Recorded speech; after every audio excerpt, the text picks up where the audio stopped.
What's up, everyone? Welcome to another amazing episode of Nomads, No Worries. We got a great show for you today. We're going to be talking about real IDs, which have become a big deal in the world of U.S. travel. And then we got some Nomad news out of Spain, who is still having some argumentation with Airbnb. That's right. We got a real problem in Spain and we got real IDs in America. Damn right. Now, Jack, you sort of encountered this real ID thing, it sounds like, over the weekend when you were traveling domestically in the US. So what happened? What's going on? Yeah, so I guess the government came out with this new idea called a real ID. And the point is that I think it requires more information that you have to give to get this new ID, which gives you a little bit more access. You can go on domestic flights, you can go to a federal courthouse, but you do need this new type of ID, real ID. And this was actually started or enforced May 7th. Naturally, once it got enforced, there was a flurry on social media because no one did it beforehand, and all these people show up to the airport and they couldn't get on a plane. Luckily, my flight wasn't until last weekend, so I was kind of tipped off on Twitter and everything, and I brought my passport with me. I need to go get a real ID, unfortunately. Nice. Yeah. And they've been trying to enforce this for a while. Like the real ID thing was passed by Congress, I guess, following 9/11. So this was actually passed in 2005. And basically, if your driver's license has a star in the upper right-hand corner, then it is a real ID. Or you can use a passport, I guess, to board a domestic US flight. But you can no longer just use an old driver's license. But like mine has this little star in the upper right-hand corner. So it is a real ID. So that's what you need now. So it was originally they were going to enforce this in 2008. Then it got delayed for 2020. And then that got delayed even further due to the pandemic. So just now in May 2025, they're starting to enforce this. Yeah, and I guess it's good. I don't know. I'm a little annoyed. I got to go get a new ID, but I had my passport when I got on the flight, so it wasn't too bad. I'm just worried that because I have my passport, I'm gonna procrastinate getting the real ID. You know what I mean? Yeah. So Yeah. I hope my passport doesn't expire for a while though. So But yeah, it could ruin travel plans for anyone who's unprepared. But yeah, to get the real ID, you need to visit your local DMV in person. It cannot be obtained online. All right. We hate to hear that as nomads, Jack. We definitely hate going to the DMV. We've talked about that before. yeah, So yeah. that's no fun. And we like to just do everything online if we can, but this is one of those things that you can't do online. You're going to need to provide several documents in person, including proof of identity, so a birth certificate or a passport, your social security number, and 2 proofs of residency. So you could use a utility bill, maybe a lease. Again, not good for digital nomads because we don't have a lot of proofs of residencies floating out there. I'm going to have to get my friend's utility bill and have them use that or something. But Yeah, I mean, my proof of residency is I'm here on Earth, so I'm absolutely a resident. You know what I'm saying? Like I'm here. yeah, you just shake the person's hand at the DMV. You're like, this is your proof. You feel that? You feel that hand? I'm here. This is Yeah. your proof. Now, speaking of the DMV, Steve, a sort of a second order effect of all of this is that people were so mad that like so many people had to go to the DMV for this real ID thing that they changed some laws in Florida and they improved some of the DMV experience for Florida residents because everyone was so pissed that they had to go. And so now, but the thing is, the things that they were improving, I think are good things, but I thought they should have already been in place. Like you walk in, you take a ticket, and they'll text you when it's your turn, you know? I guess they didn't have that before, so you just had to go in there and wait. So I guess I'm a little bit surprised at some of the improvements. I thought that maybe they should have already been done, but I'm glad they are now. And maybe I'm gonna wait a couple weeks, let them iron out the kinks. That's a good call. But yeah, lots of tension out there, I'd say, with travelers in the US. I know other countries aren't super stoked on the US right now. I know Canada is not really stoked on us. So yeah, this is just kind of another hoop we got to jump through, but that's all right. We're veteran travelers. We know what we're doing. We'll get this figured out. At the end of the day, the passport is still relevant, you know? It'll be interesting if one day we won't need a passport. That would be wild. Yeah, I'd You just, say that's my tip for our audience. If you're a nomad out there, you haven't been home to your home state in a while, maybe you're not fully compliant, but you probably have a passport. So just use that. If you're going to fly domestically in the US, just always bring your passport. Treat it like any other international flight that you take. Don't try to just use your driver's license. Just always have your passport. I think that's easy enough, right? yeah, and when the plane lands, please do not clap. Yeah. Did you watch The Rehearsal by chance, Jack? This show with Nathan Fielder? Probably not. I don't know. No, but I've started Severance, so yeah. Nice. Severance is cool. I just finished that. That was entertaining. Is it good? It Yeah, is I'd good. say it's worth. Okay. Yeah, I'd say it's worth watching. Once you get into it, you understand what's going on after a couple episodes, and it kind of. Right. Okay. Cool. I feel a little bit sucked in. I feel a little bit of that. But one interesting thing was I brought my iPad on the flight. For my domestic, and I think that's going to be something I do now all the time. Not having to worry about Wi-Fi, pre-downloaded TV episodes was an awesome way to travel. So.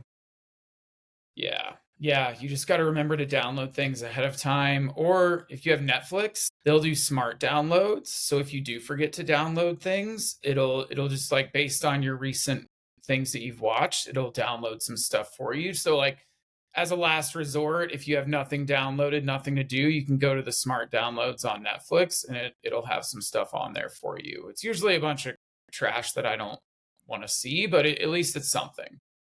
See, I'm just like the audience here. I'm here for tips from Steve. I mean, that was great. I'm definitely going to use that. Yeah, Nomad hacks, Netflix smart downloads. Check. No worries at all. Yeah, that's great. Definitely no worries. And by the way, you can also, if you don't have a passport or if you don't have your passport on you, if you do have your TSA pre-check or global entry card, you can use that as a real ID as well. I'm a big fan of TSA pre-check. It's like $85 for a lifetime, something like that. And I've just been using it to skirt the line ever since. Yeah, I think if you don't at least have pre-check, I mean, I don't know if you even, I think, I'd probably get pre-check before real ID, to be honest. Yeah, probably. If I had to put that in priority list, yeah. Global entry, I don't know. I feel like I looked into it and it seemed like there were too many hoops to jump through. I also feel like I needed to be in the US for an extended period of time, which I didn't want to have to do. And it seems like the wait list, like it just takes forever, like several months to go through the process of global entry. So I think I'm good on that. It also doesn't work from that many countries anyway. So I don't know. I think I'm good on global entry for now. Yeah, no, I honestly overrated in my opinion. So, but I think there are some credit cards though that like give you global entry automatically. Yeah, I've heard of that. If you get the card. So, yeah, we'll do something with that. I mean, I'll take a credit card and global entry, sure. Yeah. Yeah. That's good. But Steve, I mean, you are, speaking of being outside the US, you moved locations recently, didn't you? I did. I'm no longer in Bogota, which I'm pretty happy about. The weather there was just kind of shitty. Really? So now okay. now I'm on the Caribbean coast of Colombia in the beautiful city of Santa Marta. So I got a beautiful apartment overlooking the Caribbean Sea with a nice view. And the weather's been amazing here. It's been almost too hot, but I'll take that as opposed to having to wear a jacket like I was doing in Bogota. So it's nice. That's awesome. You go for a swim or anything, or? I did lots of swimming this weekend. Went to a few different beaches. They have a national park right by our house that has a bunch of beaches as well. So we just kind of did some hiking through the national park and kind of beach hopped around there. It was super nice. And my place comes with its own hot tub. Wow. Like a private hot tub on the balcony, which is nice. Yeah. And it's been so warm here that we've just been using it as a cold tub. Like, we don't even heat it up. It's like a plunge pool on our patio. So we just pop in there and enjoy the cold water instead of making it hot. Oh, that's great because yeah, it's a little hot. Might as well, you know. Yeah, it's been solid though. How was you went to Austin this weekend? Is that Yeah, right? yeah, yeah. It was good. Visited some friends. Ate way too much food. I went to this thing called Hot Luck, like potluck, but hot Mm, luck because they used a grill for all the food and it was like a food festival. This is the first time I've ever been to a food festival actually, hell and it yeah. was great. You basically pay an entry fee and you walk around and get free food and drink as much as you want. And all the places are like, I guess all these people knew these guys. Like, it wasn't just like people working like the funnel cake, at the fair. It was like these guys, everyone owned a restaurant. They all seemed to Mhm. be fairly well-to-do type of people, which I thought was interesting. They talked about it. They had lots of fancy different food. I think one of the ones that stood out to me was beef tartare in an ice cream cone. So that was interesting. Yeah. Yeah, once I got a little drunk, I was kind of shoving those in my mouth. I was like, I'm just gonna unload on these things. So was alcohol part of the ticket price too? Like all you can drink, like booze and stuff? Yeah, like high quality That's cocktails. They had like different vendors, like they had a tequila vendor, a gin vendor, a vodka vendor. You could kind of get what you wanted. It was at a brewery as well, so that is I went to one of those in Denver once and it was like one of the best days of my life. Just exactly what you described, except mine was like chicken themed. It was called Chicken Fight. And so wow, everyone okay. was just dishing out their best wings, like all their best chicken sandwiches, whatever. It was incredible. So yeah, we need more food festivals in this world. Now, Steve, I did think of you because there was this place called the Fiery Talon. Okay. And they served like chicken claw or chicken foot with their like chicken wing. And it made me think Interesting. about your story, in Boca Mhm. about how you ate the chicken feet. These seem to be Yeah. a little bit better than what you had just from what you told me, but I still didn't try it. I was like, I'm good. I'm just going to eat the wing. My friend got really sick and he said it wasn't even that good. So I Yeah. It's cartilagey. It's not great. I feel like that's more of a gimmick that these guys are doing. They're like, how can we be different? Like everyone serves chicken wings. Like what can we do different? Oh, let's serve the foot with it. Like I feel like that was their yeah, and it's like I mean I guess we're talking about it. So, yeah. you It's know, it it's working. yeah. It worked. It's just I don't know if it's not like it didn't make me go back for more. It's true. It's true. N- Now, at some of these places, right? Like there's some places I guess that are super famous in Austin that had booths at this festival, right? And the festival goes for like 3 hours, three and a half.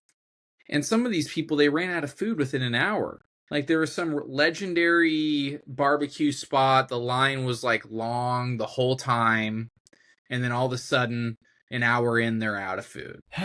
Some What do people we think aren't, about that? yeah, they're not ready for a food festival. They're used to having paying customers come, not just like people that are at an all you can eat festival, just like running through, So they were not prepared for this, which is upsetting.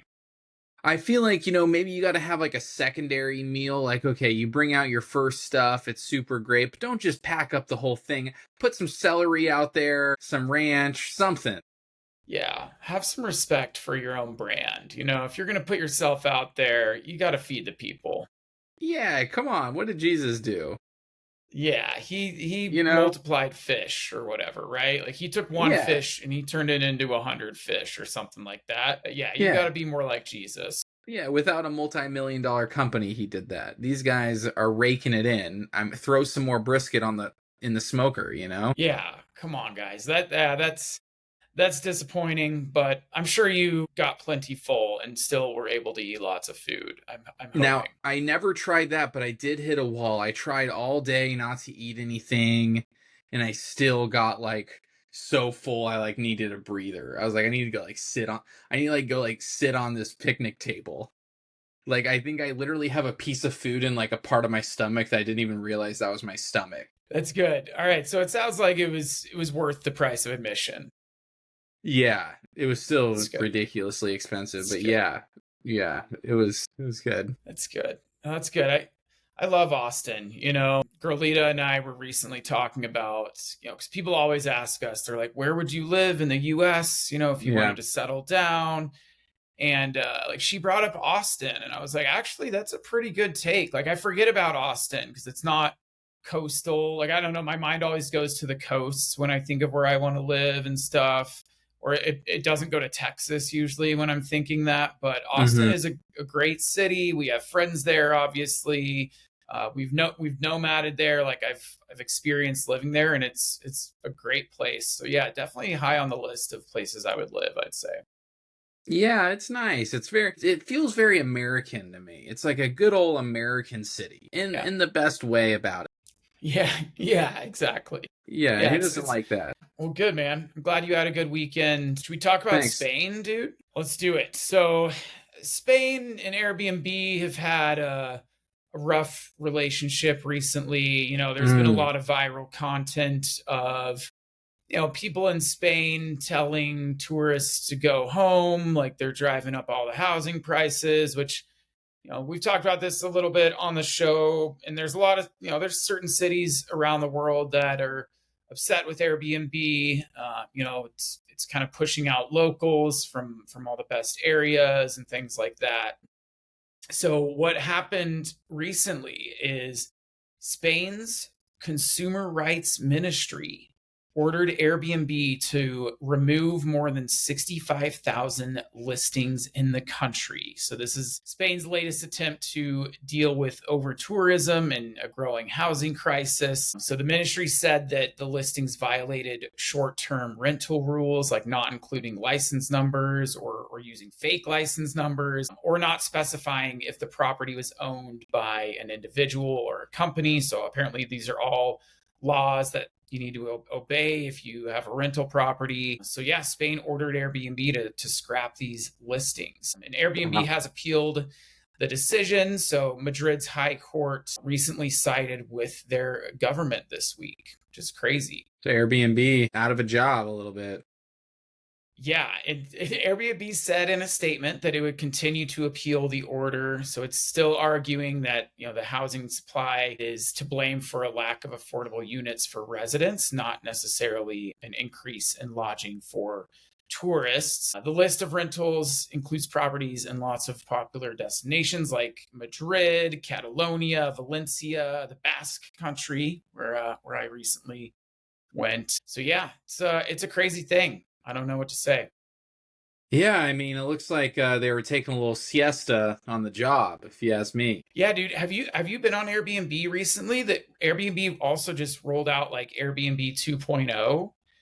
And so now, you know how everyone's trying to be like an everything app? Like everyone wants to Yeah. be a super app, right? So Airbnb's kind of getting into that game. And now you can Airbnb literally anything. So like they have services, right? So like I'm just looking at the services. So you can get a stylish vintage car photo shoot. So you can just like sit in a vintage car and have someone take pictures of you. What does that mean? I have to tell you something, Steve. I do have something to bring up for the pod that this Okay. just reminded me of. Okay. In Austin, there is a line of fashion that people wear, not vintage, but cottage.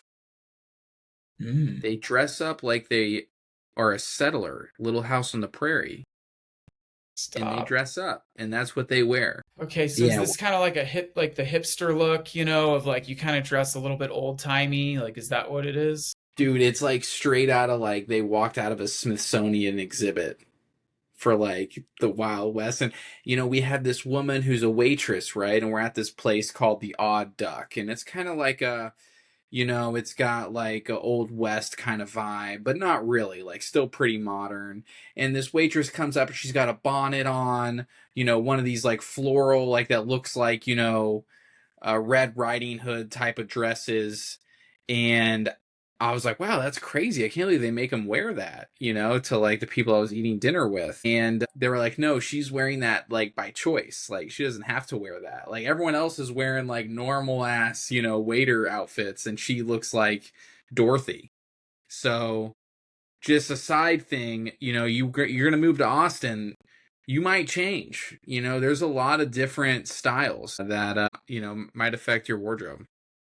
Interesting. I feel like this emerged in the early 2000s with like the Mumford and Sons, that Ooh, type of culture, like, those types of bands, right? But yeah, I didn't know this was, it sounds like they're going even harder these days if what you're describing is what I'm thinking. But yeah.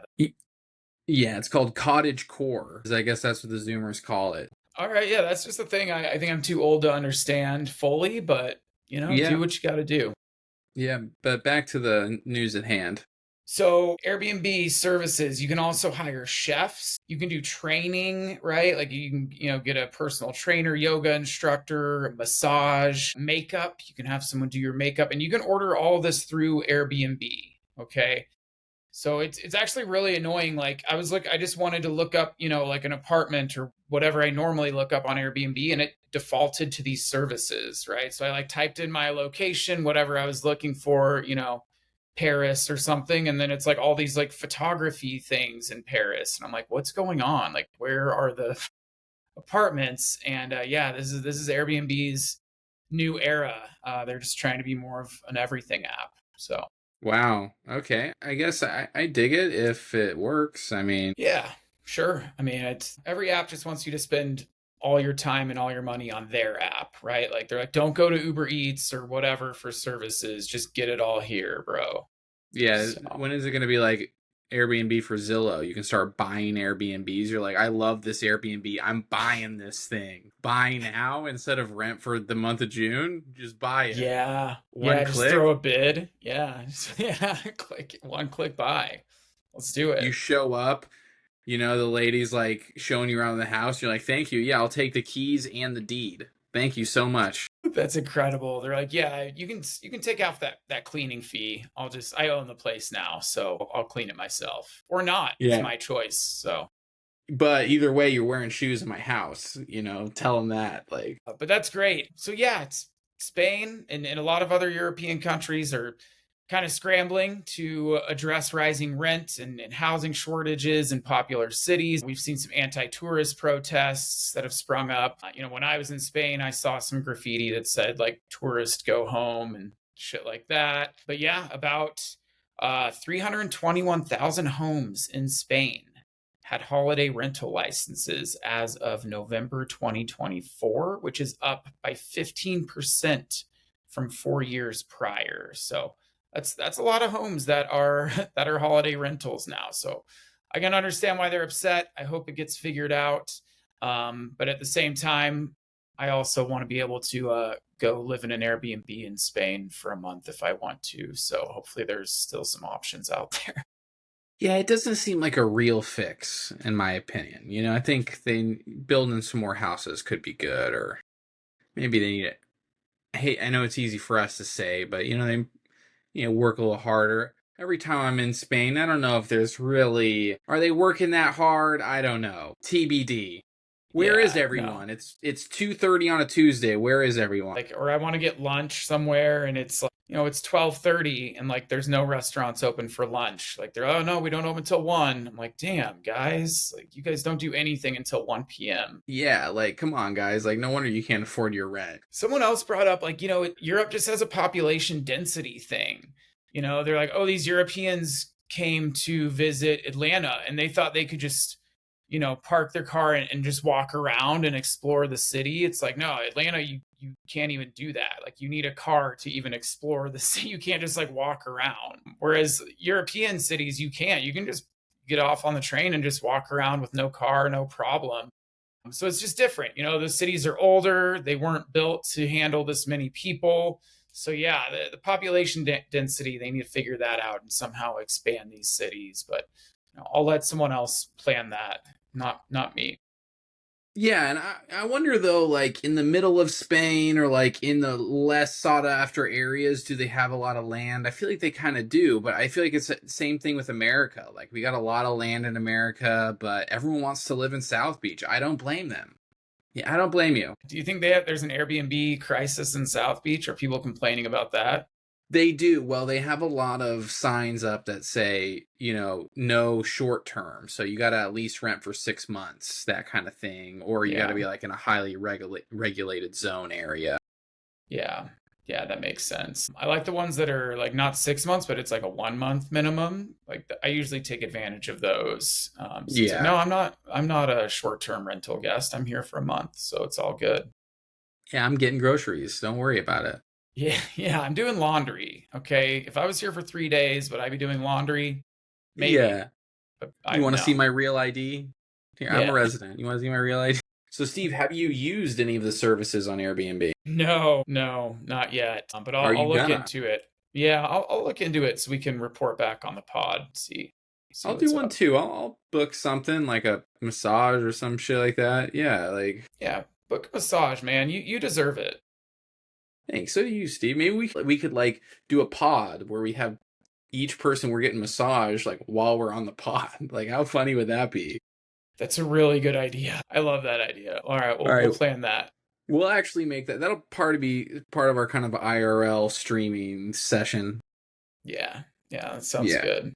yeah. I think that'll be epic, actually. All right, well let's wrap up. Follow us on social media, please. If you guys want to see some of our awesome content, we recently updated the handles of our social media channels to at Nomads No Worries podcast. The podcast was not there before, but we want people to know that we're a podcast. It's now at Nomads No Worries podcast. Yep, like Steve said, no pain, no game. Okay, we're out here. We're gonna go through every single Airbnb service, and we're gonna curate the list for you. We're gonna be like the Yeah. Angie's List of Airbnb. But yeah, get on YouTube, follow us there, follow us on TikTok, Instagram, and be sure to rate the show 5 stars on Spotify. Give us a review on Apple Pods, and tell your friends, tell your family about this podcast if you like it. Be like, hey, these guys are hilarious. You should listen to their podcast. Yeah, and we have That's all I great got. advice. I mean, did you guys know about Real ID before listening to this pod? I doubt it. I didn't. Yeah, Now I do. All right, everyone, have a great rest of your day. take a weird trip.